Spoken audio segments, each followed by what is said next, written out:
Welcome to Inside the Force. I'm Greg Grunberg, a.k.a. Snap Wexley.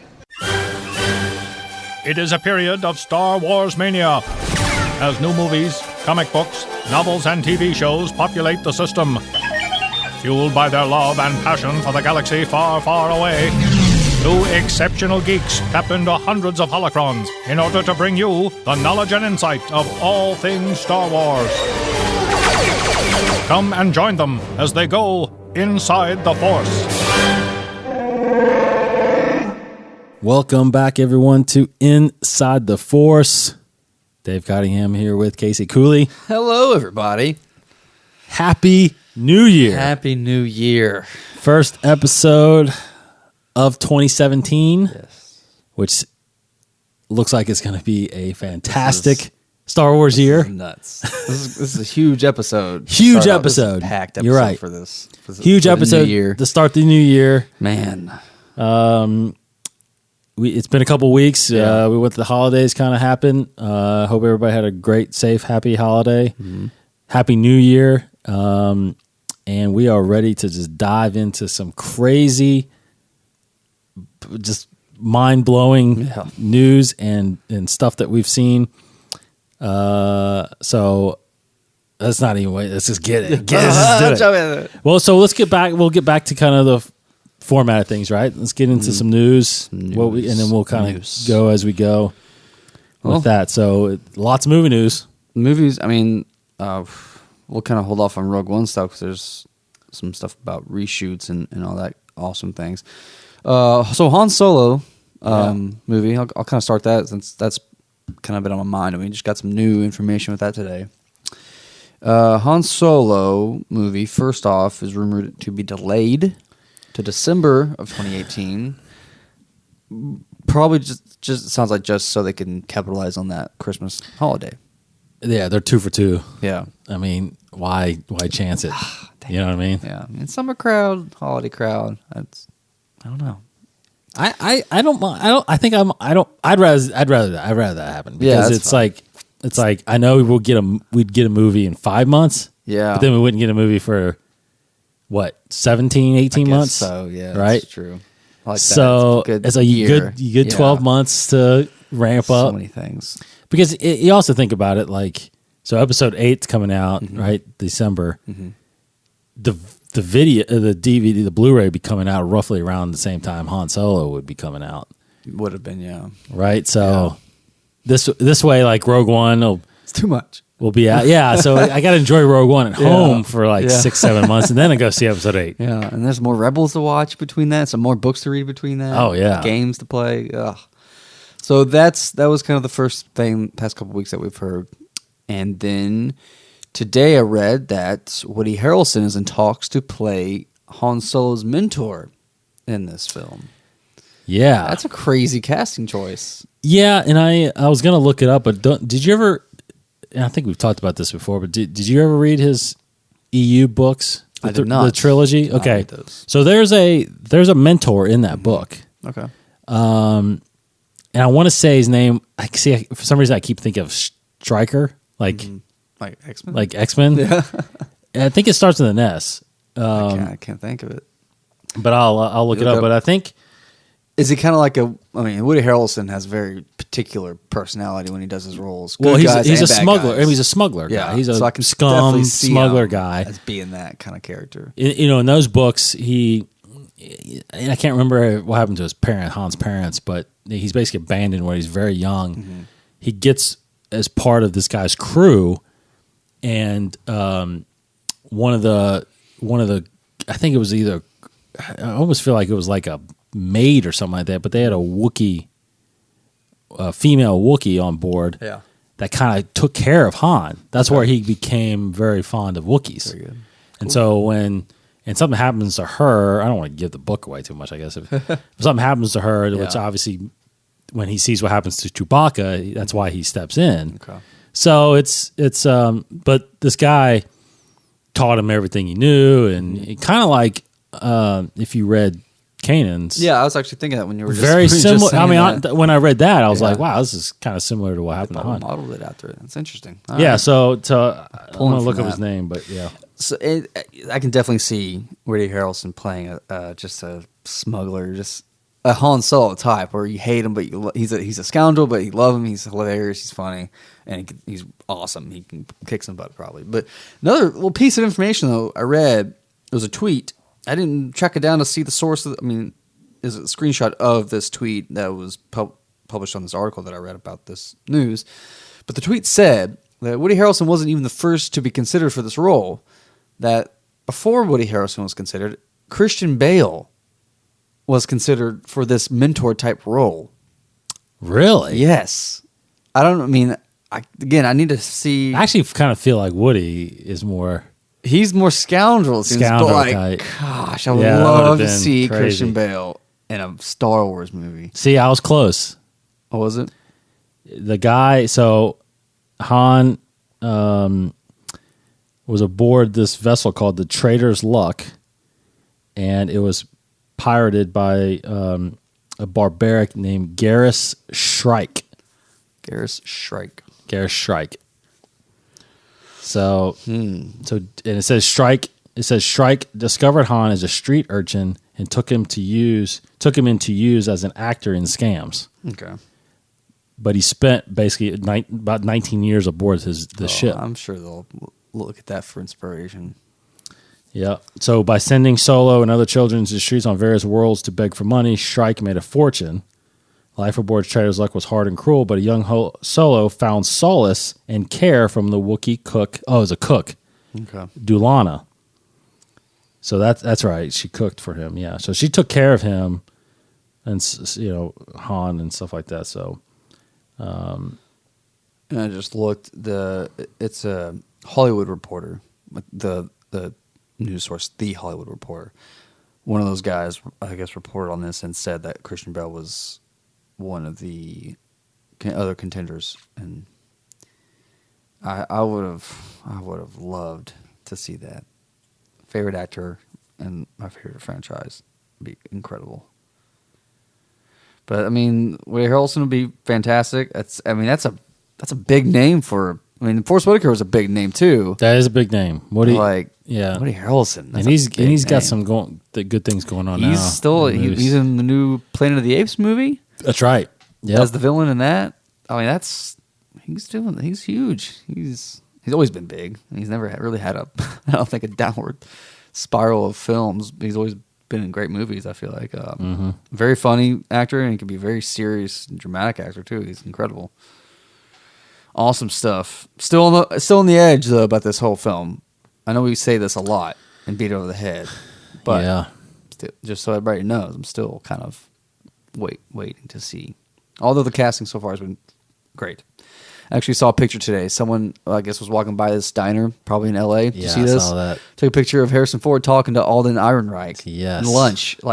That's awesome. That's great. I'm glad that's happening. Yes, that's huge. That's so good to see. I would love this. So according to this too, I'll throw this out there. According to this too, is because I know we kind of somewhat question a little bit of Han's age. Yeah. So if they stick to this a little bit, at the end of episode 3, basically 19 years before episode 4. Yeah. In the books, Han is 10 years old. So that would put him at 29 when we see him in the cantina. Okay. Now, we always kind of thought, late 20s or so, right? So 27, 28, but he kind of is close to 30 at that point. So if they're saying it's 10 years before then yes, he would be 19, 20. That's fine. Again, that's the great thing about this actor. He can look younger. They can definitely make him look younger. He looks younger than what he really is. Yeah, so he's older, right? The actor's older. He's in the late 20s, I think. Mid-late 20s, I think. So he would be what, Harrison? Well, Harrison was in his 30s, I think, right? He was early 30s. So, Alden will be the age the character would be in A New Hope, but he's playing him younger. Yeah. So if he's 18 or 17, 18, maybe probably more 18, 19. Look, you'll never hear me say this really, but I would read those books. I would recommend reading those books, even though they're not canon. Sure. It's actually a very good story because at the time you thought it was canon, kind of. Yeah. You're like, hey, a history of Han Solo, and I remember I couldn't put it down. I read them, and I was because it's great because it literally is his entire life. The end of the third book is him and Chewie seeing two guys walk into the cantina. Awesome. It's pretty awesome how they lined it up, but it's not real. Yeah. So That'd be cool. unfortunately. Man. All right. So Han Solo now kind of somewhat pushed back to December of 2018. And and then of course now we're waiting on episode 8 for the end of this year, which really has no news on that. Not really. Trying to. Yeah, it's so quiet on that movie. Yeah, I mean, just Adam Driver, I think, talked a little bit more about it, just how excited he is about the movie coming out. Pretty incredible that they've kept mum on that story. So, I guess we can talk about. We'll talk about Rogue One, I guess, briefly. Yeah, we'll talk about. You saw it again. I did see it again. So, how was your? Saw it over the viewing? break, third time, and first time since the movie got basically released. Gotta say that it was actually a better experience. That's good. Because for this time, I really truly, it just not ignored, but kind of just. You close your eyes and just listen to the words. Correct. Well, I wasn't scanning around the image. I was really focusing on what the actors were saying. Yeah. What they were, their expressions. You know, because that's one thing you really miss in visual movies is the actors' expressions when they're not talking either, right? Yeah. Because you're like looking around, like what's especially behind this them? kind of movie, like Totally. That's why I think a lot of the criticisms about these, like the character arcs and the story, whatever this and that, plot holes or whatever, like because I don't know, people are probably mostly watching it because it's for the spectacle because it's Correct. Star Wars. Yeah, they're blown away by the visuals not of listening it, right? to like this is actually Absolutely. explainable if you listen to what he says. Absolutely. That kind of thing. And I felt like I got even more of an understanding of especially Cassian's character, and honestly a little bit more. I got more out of Galen, to be honest. Like, I really honed in on that message. Yes, I really honed in on that scene with him and Krennic. You know, I mean, it's just and man, I really paid attention to Tarkin, and I was like, man, this is great. Yeah. He's like great in this movie. Yes. I mean, I don't know how a guy can win like an Academy Award for being digital, but it's like he was fantastic. The guy that stood in for him, kudos to him.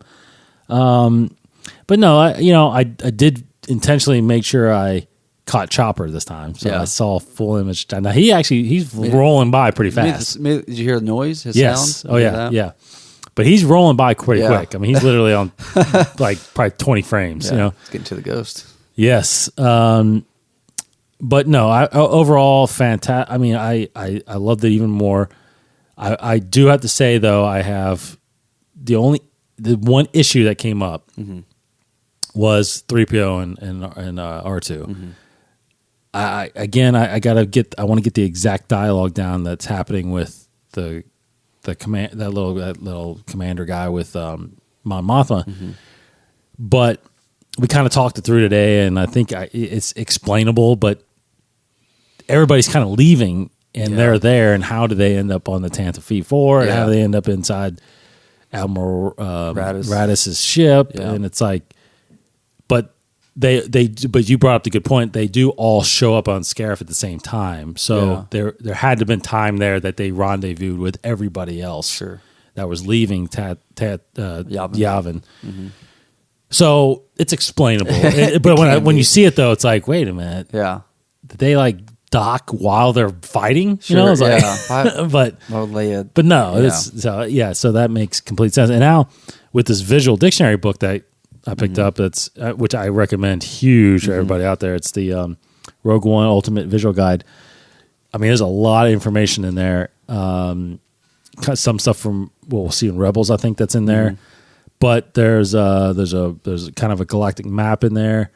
but there's information about more information about the timeline of the Death Star, Jyn Erso's age, and blah blah blah blah blah. So,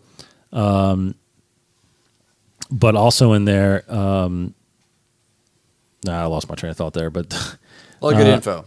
a lot of good info, a lot of good stuff. The Death Star stuff, especially because there were still questions of about kind of the origins of it. Not really believing whether or not, because obviously which we haven't really broken down. I guess that's gonna definitely have to be maybe the next episode. Catalyst, which really kind of explains the history of the Death Star. But this book kind of shows you a little quick timeline of that it truly did.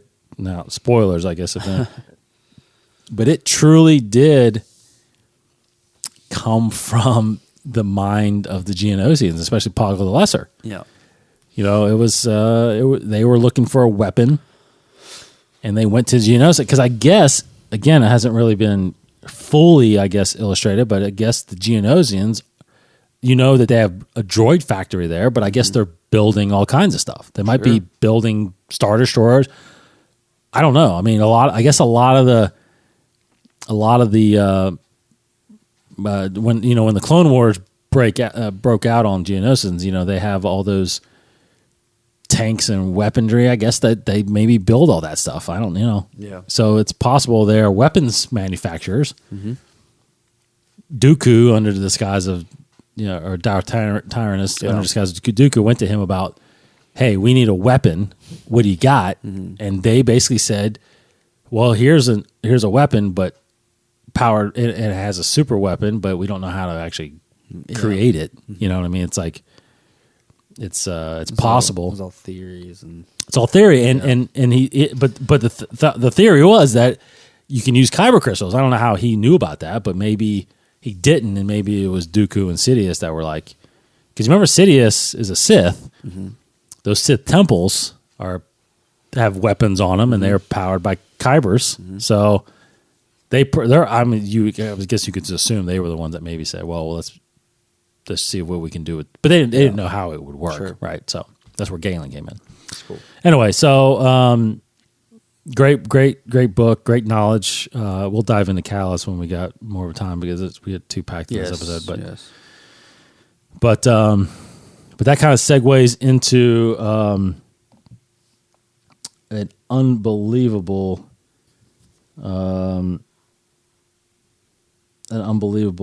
release that just happened today, which was the mid-season trailer for Star Wars Rebels. Yes, indeed.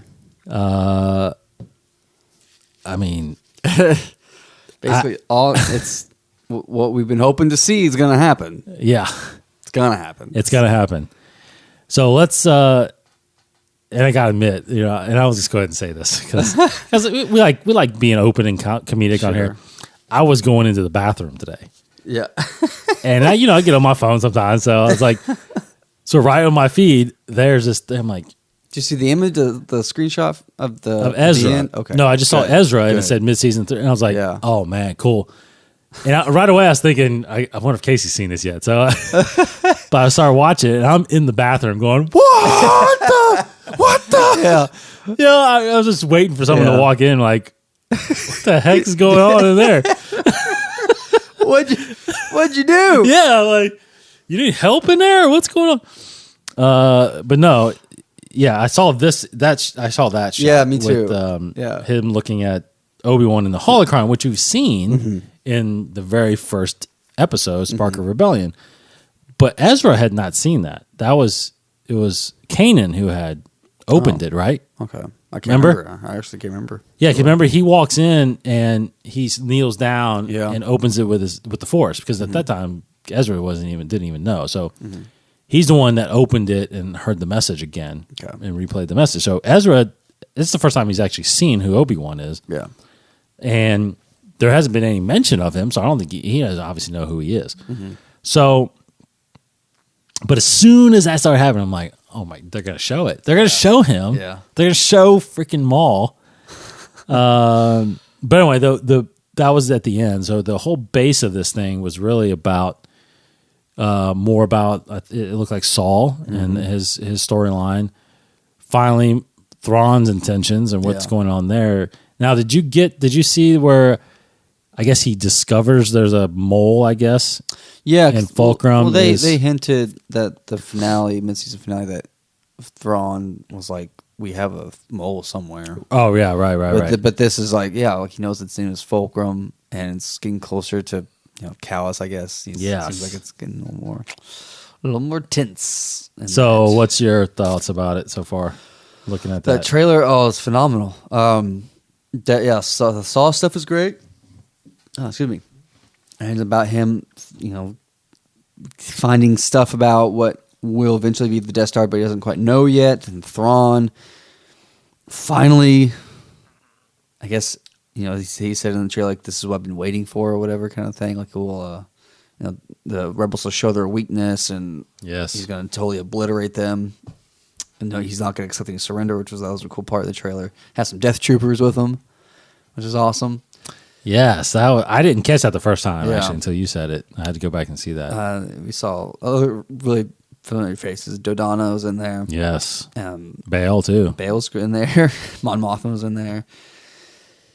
It was great. It looks like we're going to see the formation of the Alliance in Rebels. A lot of talk about this is our rebellion, and then like the going to Governor Price talking about how we've never seen coordinated attacks by the rebel cells, and they're still calling it little cells. Because they've been like that. Yeah. Now they're coordinating. It's alliance now. Yeah, they're alliance. This is going to be. We'll probably get that moment where it's like, we are now an alliance, that kind of thing.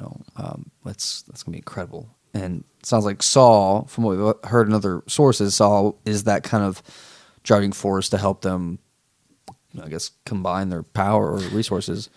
Yeah, perhaps. I guess. He's the original Rebels, what he's kind of advertised to be. So, and that's the source of it all. I don't know. We'll see. But because I'm wondering though, I do wonder if, in Rogue One, when she talks about Saul kind of being an extremist, if she's talking about that before Rebels point, this point, or after. Actually, this book here that I got, the Star Wars Rogue One Rebel Dossier. It's full of like these correspondences between generals and Mon Mothma and about the events around Rogue One. They talk a lot about Saw, and it's like she talks about Mon Mothma kind of refers to Saw as as the extremist, but like as a very important part of the rebellion that is kind of no longer. He's more of a burden than something that helps the rebellion at that point in Rogue One. But she talks as if he was such a big force behind it originally. So I think we'll see that. Yeah, I think so. In Rebels here. And also talks about how he was kind of tracked down this super weapon and tried to figure it out. Yeah, which is a lot of what's going to happen in Rebels, because that's in the dictionary too there. That he, you can see it. He mentions it on there and on the trailer. We see Geonosis in the trailer. And actually, they released a little mini trailer focusing only on Saw a few days ago, and in that trailer you see him torching a Geonosian. Yes. So it's, I don't know if we'll get some flashbacks of him and some of what he's done, maybe, I don't know. Or he seems he seems like he's got his legs. Yeah, he could talk normal. He's not. So at some point crazy. I don't know when he gets horribly injured. Yes. He's bald. It could be in this. It could be. We could see that. Yeah. It's Forrest Whitaker's voice, and it's like his normal voice. Right. He's not talking like, Bogalet. Yeah. Like, you come to kill me? Lies. Bogalet will know the truth. Yeah. Not much of me left. He takes like 30 seconds, like, yeah. He's looking at yeah. He kill me. He went for it. Yeah, he went it was good. I bought it. It's like a very eccentric Star Wars character, and I think that's what it needed, and it's awesome to watch. Well, plus the fact that it's Forrest Whitaker too. A big time actor. Awesome. So the trailer, a lot of Thrawn, a lot of storyline there. I guess there's about 10 or so episodes left of the season. So I anticipate, which means I think that'll lead up to right before Celebration. We'll probably get the end sometime in April. It's gonna be incredible, that last part of the trailer, man. Know. So I think very similar to the Vader Ahsoka thing, right? Yeah. This is the last episode of Obi-Wan of and this Maul. season. Yeah, I don't think we're going to see it till the very end of the I season. mean, we actually haven't even mentioned it yet. Obi-Wan Kenobi. Correct. Obi-Wan Kenobi. Old Obi-Wan Kenobi. And his voice sounds so much like Alec Guinness. I don't know who they got, if it was James Arnold Taylor or not. I'm sure I he's been asked. think it is. You think he like... I think it is. I think he's very channeled. impressive. I think he, in Clone Wars, tried to channel Ewan McGregor, but now he's obviously trying. I mean, that guy's voice is ridiculous how he can change it. I'll mention a little bit later, but he has a YouTube channel that does a lot of videos. Yes, yeah. I've been I haven't looked at it watching yet. a lot of his stuff. Definitely, please go watch it. I'm gonna go ahead and plug it now. But on Twitter he's Jat JAT actor, Instagram Jat actor, and James Arnold Taylor. If you just search for on YouTube his channel, he's actually doing daily inspirational vlogs. He wrote a book that I'm actually buy, like an inspirational book that looks pretty cool. He's just an incredible man in general. Like he's his story. We've heard his story at Celebration where he did his one man show, and it's just his lifestyle. He's very humble. He's very down to earth. He's super faith oriented. He's not afraid to talk about like his beliefs but he's very.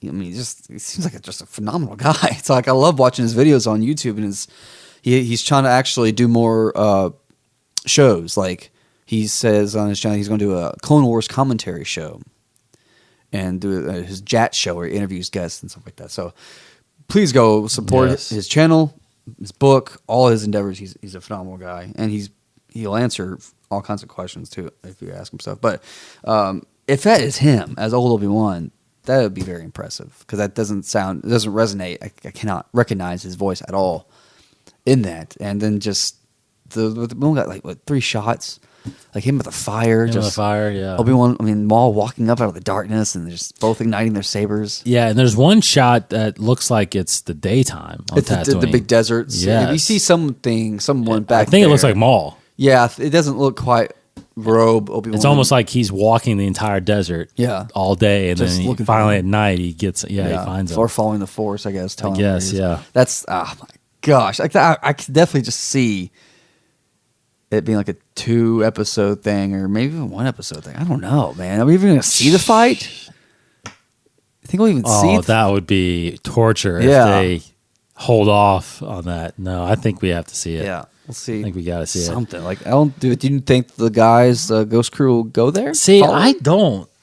Because obviously they know about. He mentions Master Kenobi, right? Mm-hmm. Excuse me. He did. They know the twin sons. They know at least they don't. They don't know where he's at though. Yeah, they don't know Tatooine. They don't know. Because apparently there's a ton of planets that have twin sons, right? Sure. And so they don't know where he went. They don't. Obviously, they don't know anything about Luke. They don't know anything about Leia. They don't even know Darth is Anakin. Well, they know Leia, sure, but they don't know Skywalker. Sure. They don't know about the hidden twins or whatever. Yeah. So, but that's the thing is like as you can see in the trailer, there's so much other things going on that they don't even have time. They're not even looking for Obi-Wan, right? Yeah. So this whole time, that's what Maul's doing, and because he doesn't necessarily know, or does he know? Do you think he knows? Maul knows. I think Maul knows. That's what I got at the end of his last episode was that he knows where he is now. Okay. Because he knows Tatooine. He's been there. Because he said... he's going directly there. Yeah. He's not... So this might not be... if we do get those episodes at the end of the season, it might not be necessarily chronological, I wouldn't think. It's just... I wouldn't think it could be. We just see it now. Because he said, like... Unless he does something else. Yeah. Maul does something else first. He's got some armor, it looks like. Yeah, some kind of outfit. But like he says, it was maybe he goes trains for a little while. Where it started. Or something. Yeah. Yes. The little Rocky, gets in. Dun, dun, dun, dun, dun, dun. But no, I think. I can't see them not. I can't see them doing that sooner than the finale. It's like it'd be such a weird break. You're right. Unless the Ghost Crew is involved and they do actually go follow them there and see how it happens. I don't know. I just don't see how they can. I don't think they. I don't know. Because isn't there even a question from Kanan that whether or not he doesn't even know if he's alive, like Obi-Wan survived. Yeah, he doesn't know. He doesn't know. And then one thing too we forgot to mention is looks like there's a big storyline with Ezra, or not Ezra, but Sabine. Yeah, and she has Mandalore. The Darksaber. The Darksaber. She really learns how to use it, and she gets to they go to Mandalore to help. And that's her mother, I think, right? Is it? I don't know. Yeah, because I he guess- mentions like if you he? if you can convince your mother to join you, well, I need to and watch then, it again, the trailer again. and then Kanan tries to train her, I guess, because she'll be challenged for it. Now here's kind of I guess might be a non-related question, but I mean, Darksaber. We heard Darksaber used in Rogue One as a code name for a project when they were running through all those project names in the excuse me, in the end of Rogue One, then going through trying to find Stardust, trying to find Death Star plans. She mentions Darksaber. Do you think there's anything going to come of that? Do you think that was relation at all to this the Darksaber? Yeah, Mandalorian Darksaber. but what would the I mean, Darksaber. I mean, those are just code names, correct? Of Some weapons or plans weapons or projects, right? whatever. Projects. Because a lot of those other ones she listed actually were, or at least some of them I think, were referenced in Catalyst. Pax Aurora, something like that. One of those was like sub projects that were a part of the Death Star, but they were like given different names. I remember reading something about that, and there was like, 'cause I remember those code names were in relation to the Death Star, but they weren't, I guess, the overall plans. So I don't know if Darksaber. I mean, Darksaber. I mean, that thing is a Darksaber. So I mean, I don't know. That's that'd be cool if that will come kind of into play later. But that's just a thought. Just a thought. So real quick, I'll read this off StarWars.com. It's like the top 10 things from the trailer. The family drama on Mandalore. It says number 6. It says in the mid-season finale, Sabine recovered a very interesting artifact on Dathomir, the Darksaber. An ancient black-bladed lightsaber, the Darksaber has a long history between the Jedi and the Mandalorians, but the most salient point is whoever wields this ancient weapon claims leadership of the Mandalorian Death Watch. Suffice to say, the Darksaber possesses serious cred on Sabine's home planet, and her returning with it is no small matter. How her family will respond, particularly Sabine's mother, who seems to wield considerable influence on Mandalore, may help further the battle lines that are seemingly being drawn throughout the upcoming episodes. So, I mean, what's his name? That was had in Clone Wars. John Favreau. Favreau's character, yeah. Vizsla. Pre-Vizsla, yeah. So again, interesting. One of those things that's been carried over to kind of finish the storyline that Filoni's been able to do. So, so stoked about Rebels. I mean, that's fantastic. What's happening there? Now you did. When you kind of sent me this topics thing, you said something about what it means for canon. Just relation to Rogue One okay. and the rest of the movies. Like, just we kind of talk about like Saw Gerrera's history path, and then just the fact that we're seeing Obi-Wan and Maul, their final battle, and if Kanan and Ezra did get involved, and like what would that mean? You think we'll see Krennic at all? I don't know, man. Like, I feel like we got to see some other characters. I would like to see, like, Cassian, a part of this. Like Cassian should show up. That's why, like, I would like a lot of talk about Cassian's role being an intelligence. How did he's been recruiting, right? Yeah, he's the one recruiting. There was an interesting article I read, like, talking about how Ahsoka kind of started the intelligence in a way. Ahsoka and Bail with Fulcrum. She was the first Fulcrum. That was the intelligence of Rebels, the rebellion in a way before it was called the Rebellion. So how did it evolve from that into what it is we saw in Rogue One, where these spies will do anything, murder if they have to, very true, to get their information, and that was not Ahsoka would not at all approve of that. I wouldn't think, and so I want to see. I would love to see that in Rogue One, like either is it Craven? Is that the general? Yeah, the intelligence general. Either kind of adopt that Fulcrum or Cassian, and there be like one of the Fulcrums, because Callus right now is a Fulcrum. He's a Fulcrum, yeah. So I would love to see that, and just how we were talking about it, but like how Rebels will affect canon, the whole just how we view the rest of canon of Star Wars, the rest of the movies. Like, it's already going to change how we see Rogue One because of Saw Gerrera. Yes. And probably Now, you made a good point about because Ahsoka, like in her book, yeah. what was that? That was like 4 or 5 years after. Yeah, it wasn't too far. It was Right. right before Tarkin. Right. Yes. So she Around basically, Catalyst, actually. I mean, she's been Fulcrum for nearly 14 years then. I mean, 14, 15 years. Yeah. Well, sorry. So take back whatever years when Rebels. So it's about 10 years or so, Oh, at least, sure. right? 10, 11 years Yeah. when she gets introduced as Fulcrum. You know? Yeah. So yeah, so what I'm getting at is, I don't know if, I guess Bail might be, like you said, the kind of the catalyst. Not to It use talks that word. about it, I think. Being the one Actually. creating the Fulcrums and Draven, sorry, General Draven, Rebel Draven, Intelligence. But there's actually in this book here talking. now what did she call Cassian? Captain Cassian?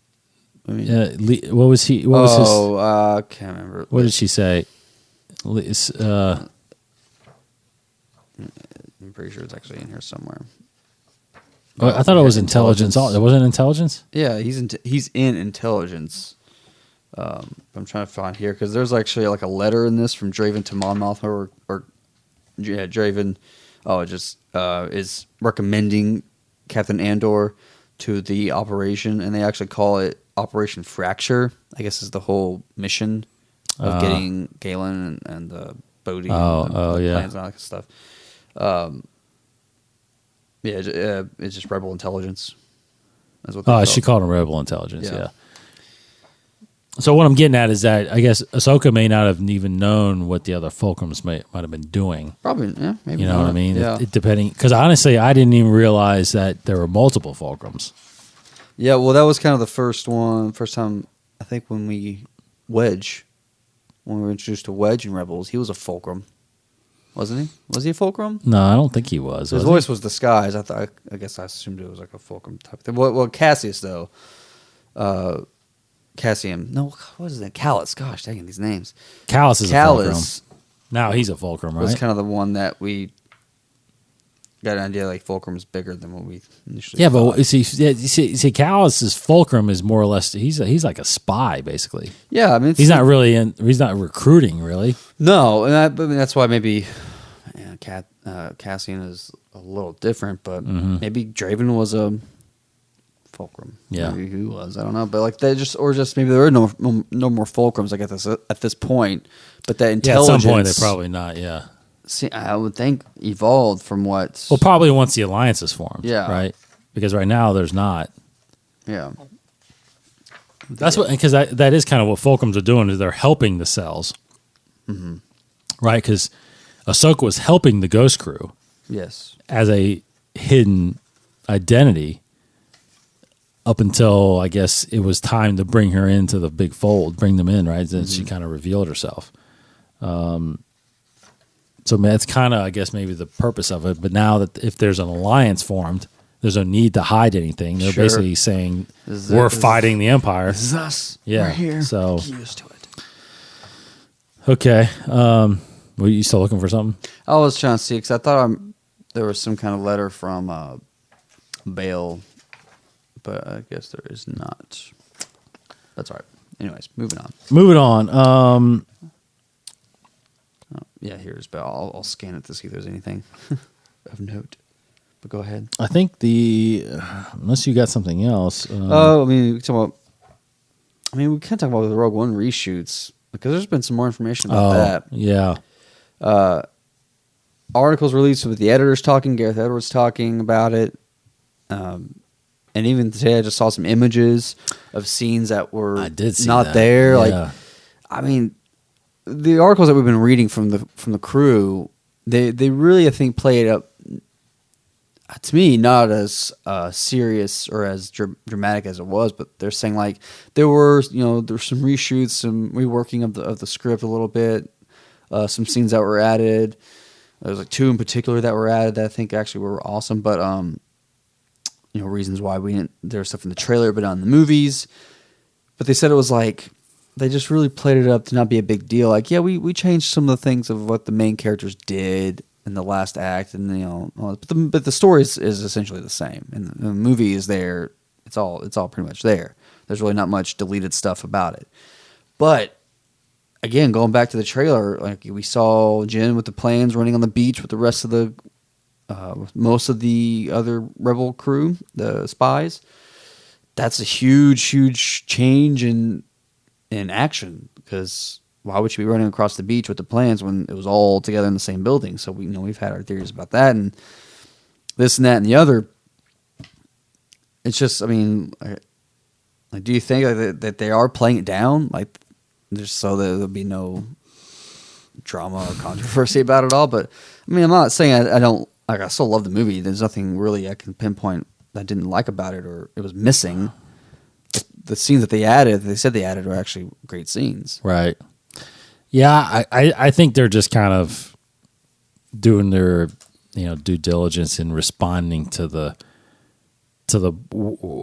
discussion that's going on out there right now, especially just on social media, right? I mean, people are like fans are basically just wondering, why wasn't this scene in there, or what happened, but as far as I know, no one's complaining about it, right? Which is good. I mean, yeah. A box office is obviously not reflecting people being mad about it. 800 million now, yes, worldwide. It hasn't been released in China yet. So I don't think it's. I think it's just time to let it out that we did reshoot some stuff. We just changed the story. Now it does seem like it's really mainly Scarif that they changed. I mean, there were some more shots in Yavin, but that's I don't think it changed any storylines there. Right. But you can clearly see in some of those images that Jin and Cassian made it to the beach with the plans. Shots in the trailer of them running with the plans. It's like Krennic on the beach. I mean, it's like exactly. That's a lot of different. That's a change in action, which is for me big. I hope we get. I don't know. Probably not, but I'd like to get some of that stuff on the DVD or Blu-ray. I guess if there's there's a scene of Vader on a ship to a Death Star or Star Destroyer or whatever.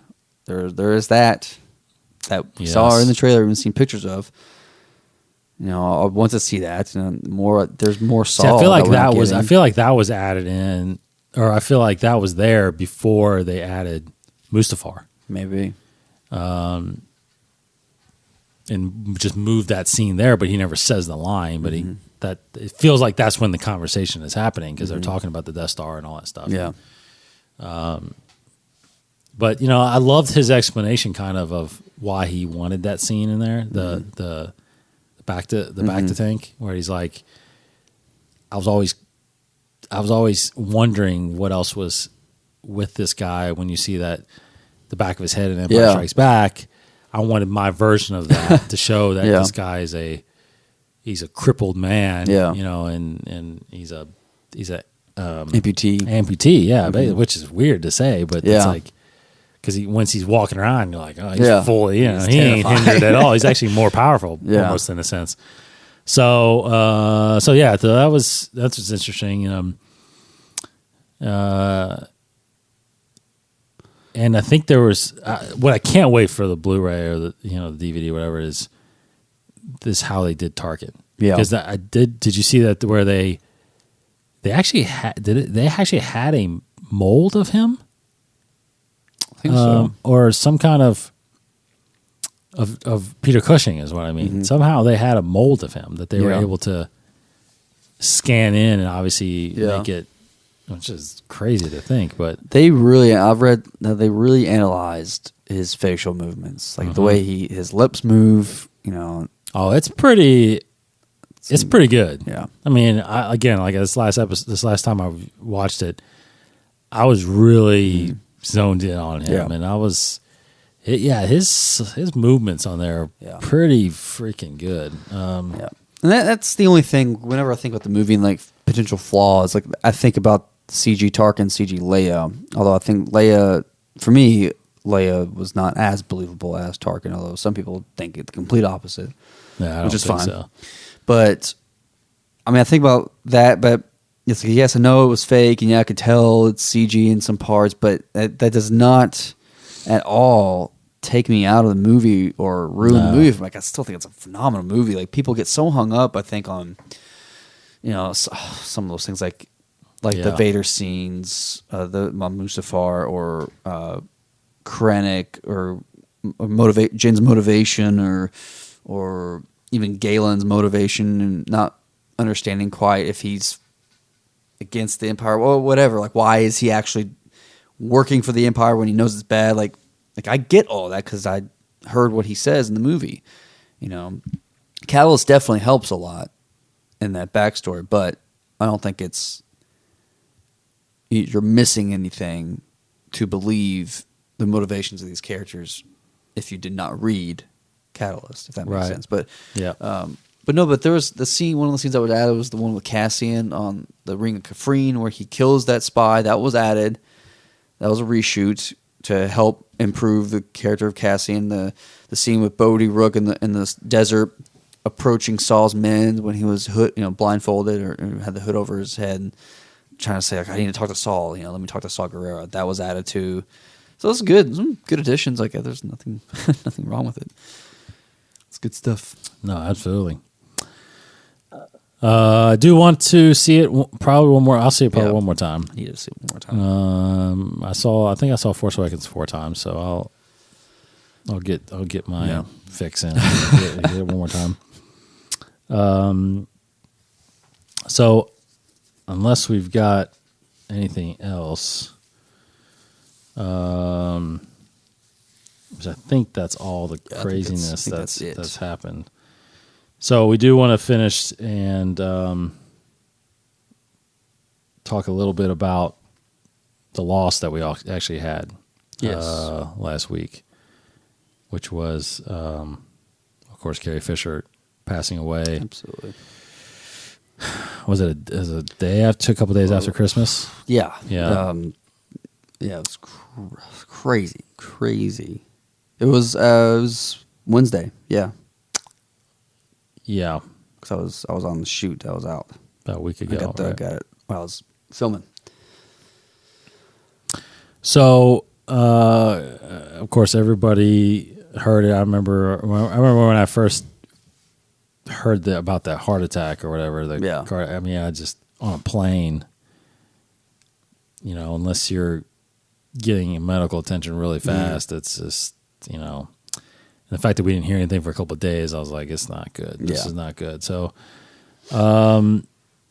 just wanted to talk a little bit about that because I put out a poll on our ITF Inside the Force Twitter, and follow us at Inside the Force to get these. I'm putting these out pretty much every Monday. I will say the one that we put out. It's funny. The one I put out right after Christmas was, I said we all probably received a Star Wars gift. Did you receive a Star Wars gift? Several. Awesome. So did I. I'm wearing one. You are wearing one. But did you buy a Star Wars gift for somebody? I did. You did? I bought several. I bought you one. You bought me one. I bought Corey one. 63% of you said yes. Mm-hmm. I thought that was actually low. Pretty low. Come on, 37% no. I was like, what? Anyway, but one that I just put out this week is still actually out there. I just put it out the other day, so it's still running. But I put out a poll that we lost our princess. Mm-hmm. Which Star Wars film with Carrie Fisher is your favorite? Mm-hmm. And I put the 4 that she was in: New Hope, Empire, Jedi, and Force Awakens. Mm-hmm. So, Case, which one was your favorite? Empire. Empire? Yeah. Mine was Return of the Jedi. Yeah. That's a good one. I mean, Slave Leia. Leia. I mean, come on. Yeah. And you get the going to Star Wars LCG, the Ties of Blood, when she's on the Endor on those in the yes up in the rafters when they're talking to Luke when she's super long hair. Super long hair. That was a good scene. Very Padme-esque, kind of.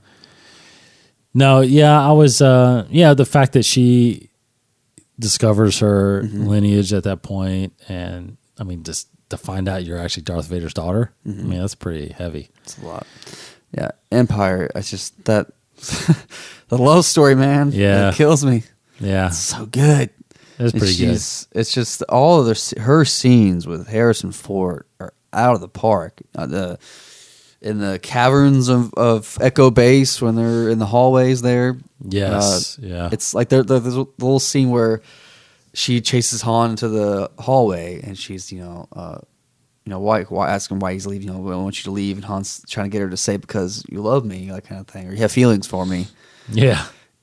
Like that whole interaction there, I love that. And I actually, when I was a teacher, when I was teaching audio, I had an exercise where, as a class, we brought out like all the microphones and we got kids to practice using the microphones. But to give them something to use it on, I had 2 students act out that scene from really? script, and it was always so funny because it's such a weird scene for 2 high schoolers to kind of act out this like love scene kind of thing. And it was funny they didn't. As a Star Wars fan, I'm laughing because they didn't pick up on all like little nuances that Harrison Ford would do, that kind of thing. It was pretty amusing. But love that scene. Love when on the Falcon when they kiss for the first time. Yeah. Love that I Love You I Know, of course, is brilliant, and then just all that. I mean, it's incredible. It's incredible arc for both of those characters. Yeah, and I think with Return, I got I remember when I was really young, obviously, when I watched Return of the Jedi for the first time, and I got to admit, like, I was surprised that she was in the Bosch outfit. I know. Like I was like, what is this guy doing? And then like, Princess. I mean, I remember the first time I see it, I'd never forget. I'm like, I did not see that coming. Exactly. So I was a really short bounty hunter. Yeah, really walking like a girl.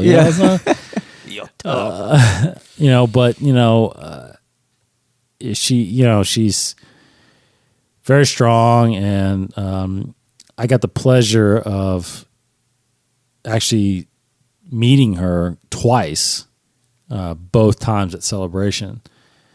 I think you were at the one time.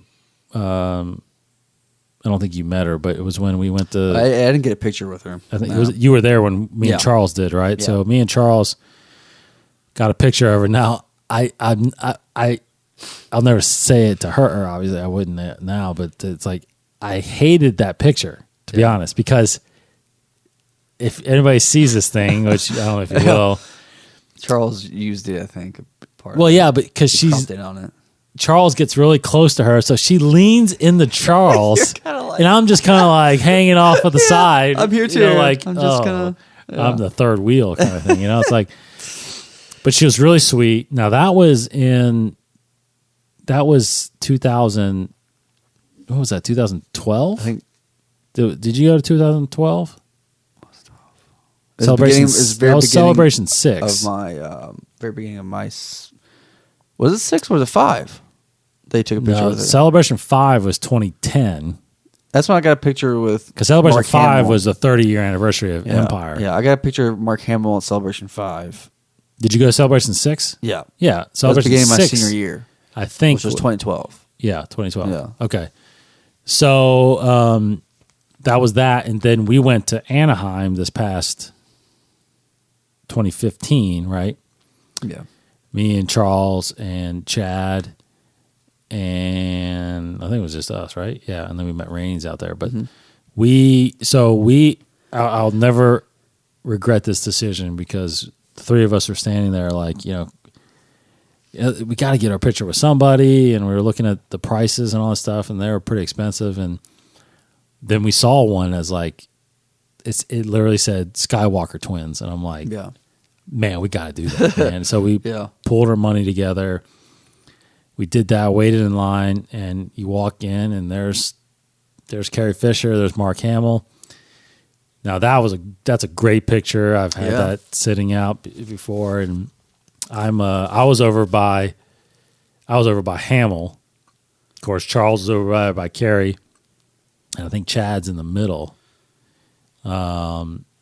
of the Skywalker twins. But it's a great picture. You only get a few seconds with them, literally. Say hi and then take a picture. And Actually, I had to throw in a really quick thing when I talked to Mark Hamill. That was pretty nice. Talked about Arkham.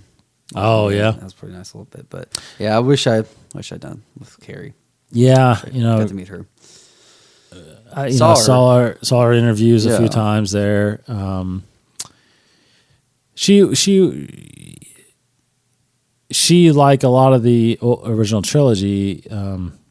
Unfortunately, besides Harrison, who hasn't been at that celebration, but they're very open to the fans. Mm-hmm. I'm pretty sure she would have been at Celebration this coming April. I'm really interested in seeing how they're going to keep paying tribute to her. Now, we've got to talk a little bit about what do you think happens with the films now? Because the rumor is actually, this is not a rumor. I think it actually was released by Disney that she had a significant role in episode 9. So big that they had an insurance policy on her. Now, people that don't know what that means is, it's almost like an athlete's, a franchise puts an insurance policy on an athlete that they draft. They're investing all this money in them. They want them to perform, and if they get injured, they're out all that money. So they put a policy on them to get reimbursed that money that they would potentially lose. So they do that with actors as well. Not one-offs, obviously, but actors that they know that they have to reoccur a role. So, because I'm sure Mark Hamill has one. I'm sure Daisy Ridley has one. I'm sure John Boyega has one. Blah, blah, blah. All the main actors that are coming back for episode 9, just in case something happens, an accident happens. And what's crazy is that, Mark Hamill was in a serious accident right before Empire Strikes Back. Harrison Ford. He's been in several. Almost died in a car or a plane crash. Yeah, he got hurt pretty bad on set of Force Awakens. Yeah, so poor guy. But you look at you could look in history that has happened. Brandon Lee with the Crow. So. Anyway, Carrie Fisher, they had a policy on her, so I think I read it was $50 million. Yeah, I think it was a little bit less than that, but different sources. Yeah, $50 million, $48 million, or something like that. Yeah. So, but now you're seriously having to change the storyline. That's hard. How do you think they're going to change the storyline? Man. What do you think even her role? It has to involve Kylo Ren. And, the Resistance, she's the general of the Resistance. She's the leader. So it has to... Well, there is no Republic, apparently. No. Well, now so she's maybe the highest-ranking official. Everybody got blown up. Yeah. She's probably the highest-ranking person to serve in the Senate, I guess, or something, whatever. Well, yeah, I'm reading Bloodline where she still is a senator, but we'll see. I actually haven't finished it, so I don't know what happened. But she's been part of the Senate since she was young. Yeah. So she's definitely the leader. She would have been the leader in 8 and 9.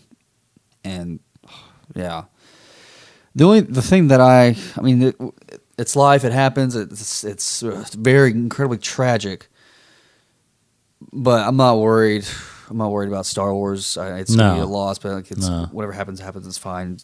It's bigger than that. But one thing I don't know if we're going to see now, which would have been a great moment, is General Leia and Kylo Ren.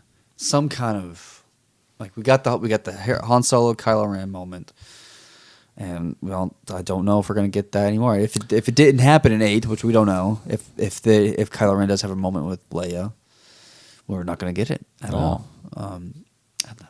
Unless they do something digital. Who knows? If they digitally recreate her face. I doubt. I don't know. That's hard to do. That would be really hard. Maybe they'll do that to explain how she's not going to be in the rest of the film or something like that. Maybe. Would you be okay with that?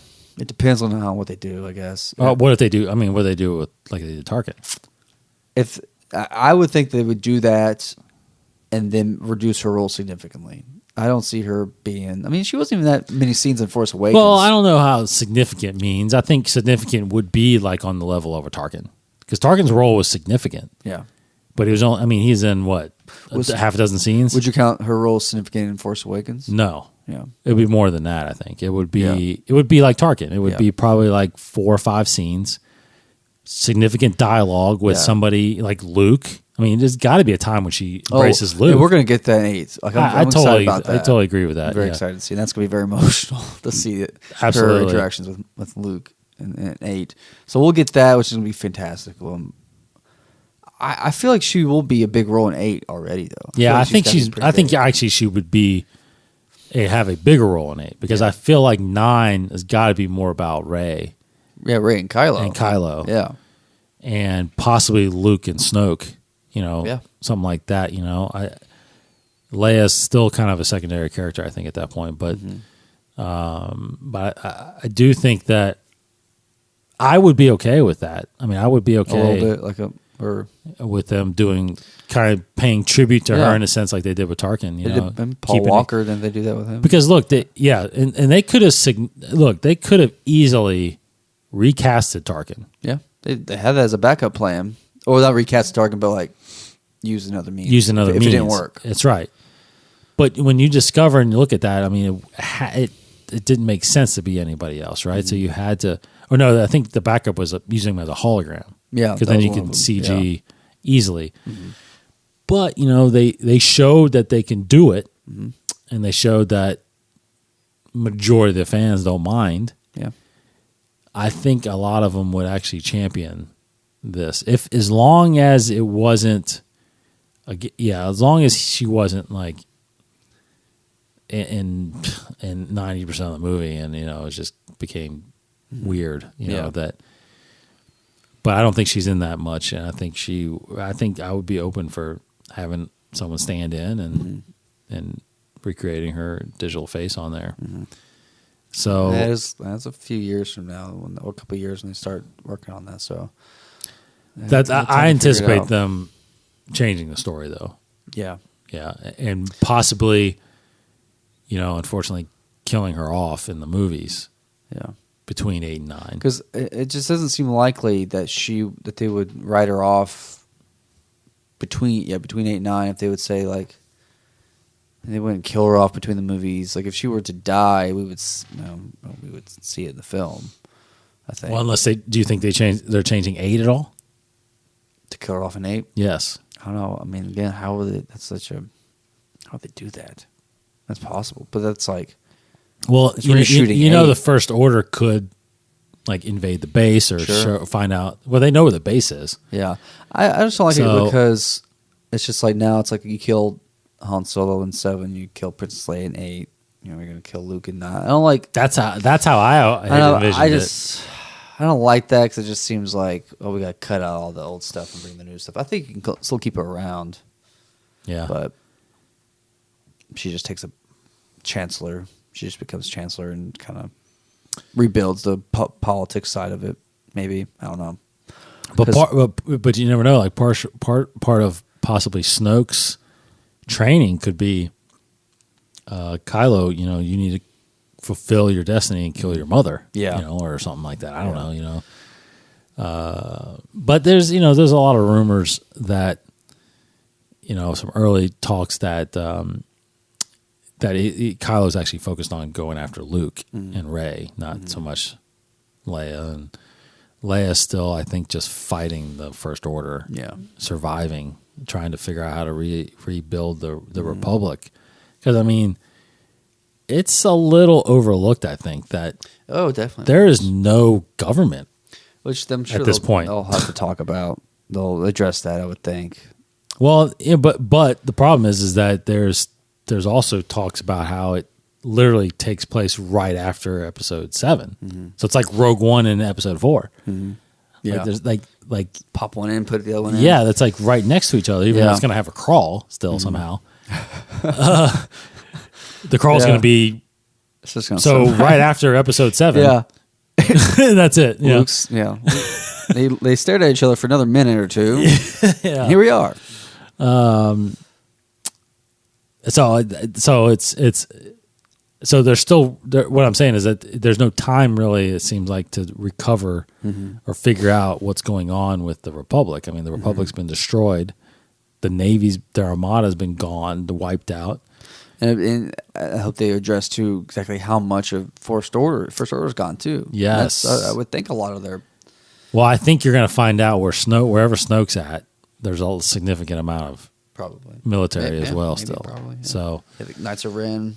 the Knights of Ren aren't even. Yeah, they're not even. We haven't even seen them. So I was trying to find here in this book the dossier because it talks about. It actually has a little reference to Starkiller Base. And this is kind of a tangent thing, but like it's a correspondence between Dodonna to Mothma.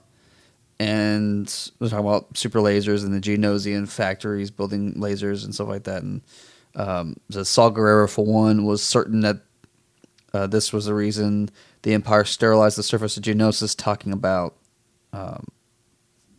just why they wiped out Geonosis, all that kind of stuff. Then the next paragraph, it says, an alternative would be to build a super laser on the surface of a planet or moon, but a battle moon... quotes, battle moon wouldn't be able to move on its own, so it couldn't threaten planets and other star systems. They didn't know the Death Star would be able to move in hyperspace.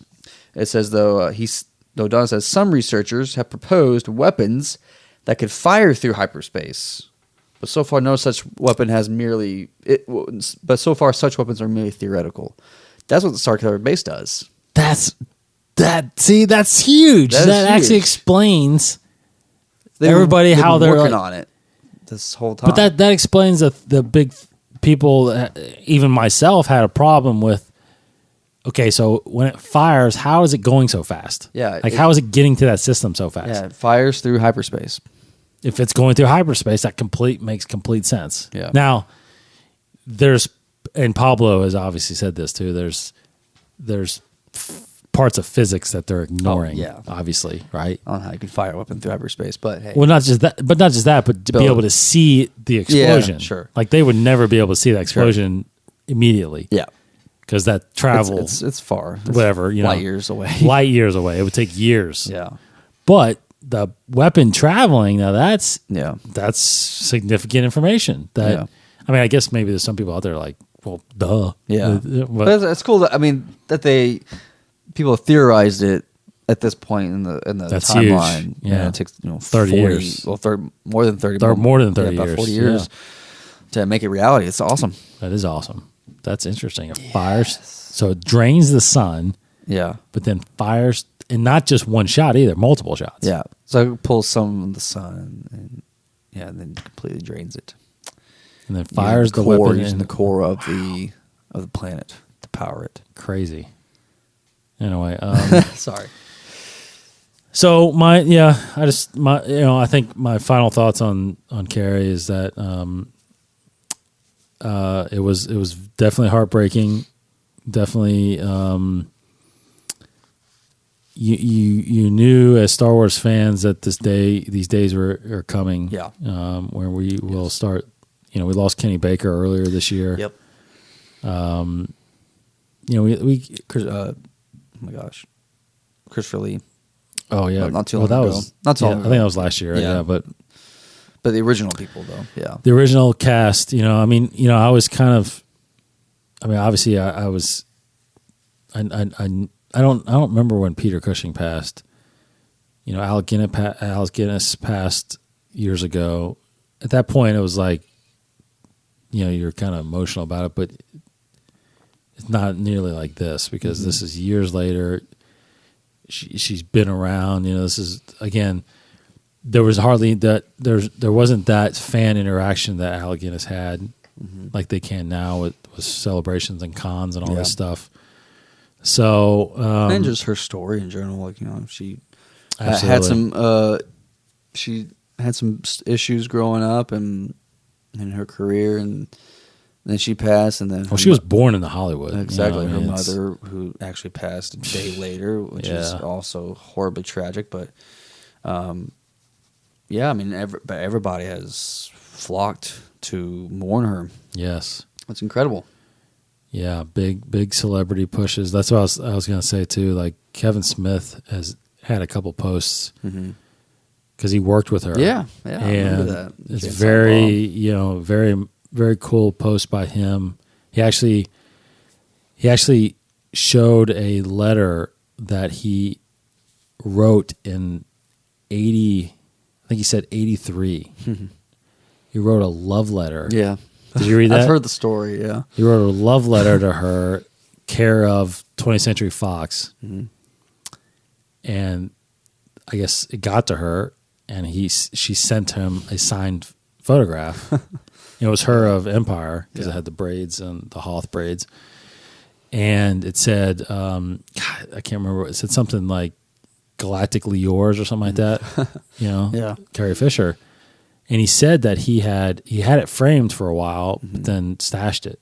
And he said after she died, he went and found it, and now it's sitting back on his desk. Yeah. And he's like, I'll never remove it again. Yeah. So I mean, for so many people, so many kids, then it was like she was the woman of your dreams, at that point, and and yes, she did have some rocky times through the 80s and 90s as her Star Wars fame was carrying her. But I feel like she got just even more popular when celebrations started happening and she started interacting, and because she didn't show up to celebrations right away. Celebration, it took several celebrations before these big stars started showing up, right?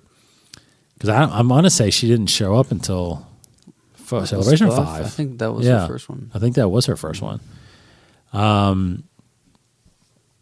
So, it sucks,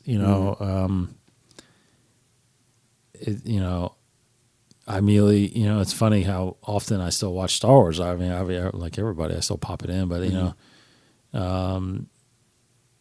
it's different when you know that they're not around anymore. Yeah, it's unfortunate that's happening now. So, of course, I'll get Casey's quote here, and we'll be back next week to dive into more Star Wars news. Rebels returns this weekend with looks like the arc of Saw Gerrera. So check that out, Disney XD. We'll be back next week to talk about that, of course, and whatever great news that pops up. But yeah, he's Casey. Governor talking. I should have expected to find you holding Vader's leash. I recognized your foul stench when I was brought on board. And let's do another one here. I like That's the British accent version of it. Yeah. And then later on, I was thinking she did. Then of course, you got to do the, why you stuck up half-witted and scruffy-looking nerve herder.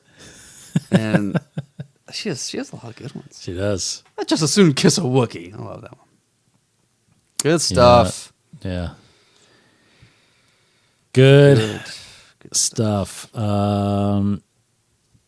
Okay, so for Casey, who's on Kryptonian1138 on Twitter, I'm Decoding21 on Twitter, and of course InsideTheForce.com. Go there and subscribe if you haven't, or listen to all our shows. Instagram now too. Yeah. Instagram too. I'm trying to find our niche. Trying to figure out a theme on there, but which I think I know what I'm going to do. I'm gonna.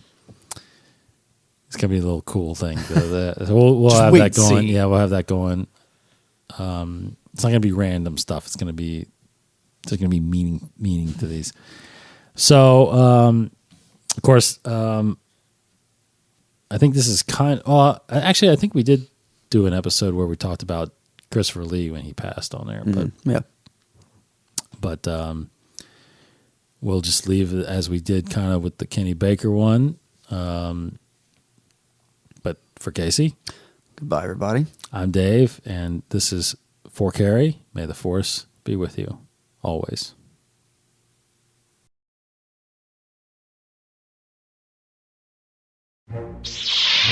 This has been a production of the 21 Network.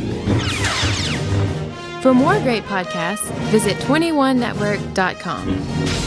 To view additional content, subscribe to our YouTube channel at youtube.com/21network. Follow us on Twitter at 21network for the latest news and updates.